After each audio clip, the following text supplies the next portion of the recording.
Hi friends, welcome back to buddy facts. ఈ వీడియోలో మనం అరుణాచల క్షేత్రం యొక్క మహత్యం గురించి తెలుసుకుందాం. హిందూ సాంప్రదాయంలో అరుణాచల గిరి ప్రదక్షిణకు అపారమైన ప్రాధాన్యం ఉంది.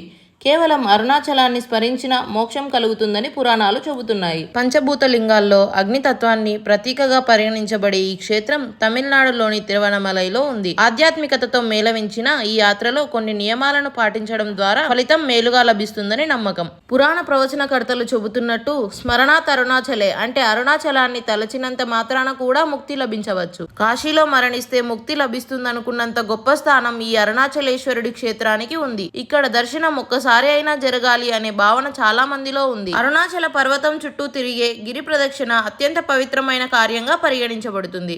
ఇది సుమారు 14 కిలోమీటర్ల ప్రయాణం. దీనిని నడిచే పాదయాత్రగా అనుసరిస్తారు. ఈ మార్గంలో అష్టలింగాలను దర్శించడం తప్పనిసరి. ఈ యాత్రలో ప్రతి ఒక్క ఆలయంలో విభూది ధరించడం, భక్తిగా తలదించడం, దాన ధర్మాలు చేయడం సాధారణంగా పాటించే ఆచారాలు. గిరి ప్రదక్షిణలో పాటించాల్సిన నియమాలు ఏమిటంటే చెప్పులు లేకుండా ప్రదక్షిణ చేయాలి, తలపై టోపీ ధరించరాదు, ప్రదక్షిణ ఎడమ వైపునే చేయాలి, రాత్రి సమయంలో ప్రదక్షిణ చేయడం శ్రేష్టం, నెమ్మదిగా శాంతంగా నడవాలి. ఇది సాధారణ నడక కాదు, శివుని చుట్టూ ప్రదక్షిణ. చిల్లర తప్పక తీసుకువెళ్ళాలి, దాన ధర్మాలకు ఉపయోగపడుతుంది. కోరికల కోసం కాకుండా భక్తితో నిస్వార్థంగా ప్రదక్షిణ చేయాలి. ఆచారాల ప్రత్యేకతలు: ప్రదక్షిణ ప్రారంభించే ముందు రాజగోపురం ఎదుట దీపం వెలిగించాలి. అక్కడే స్వామికి నీ ఇష్టమైతే నన్ను ఎలా దారి మలిచినా సరే అంగీకరిస్తాను అని భక్తిగా ప్రార్థించాలి. ప్రదక్షిణ సమయంలో శివనామ స్మరణ, భజనలు, సాధువులకు తోచినంత సాయం చేయడం పవిత్ర కార్యంగా పరిగణించబడుతుంది. ముఖ్యమైన దర్శన స్థలాలు: నేడ్ శివాలయం, పర్వత శిఖరానికి ఎదురుగా ఉండే ఆలయం. దుర్వాస ఆలయం,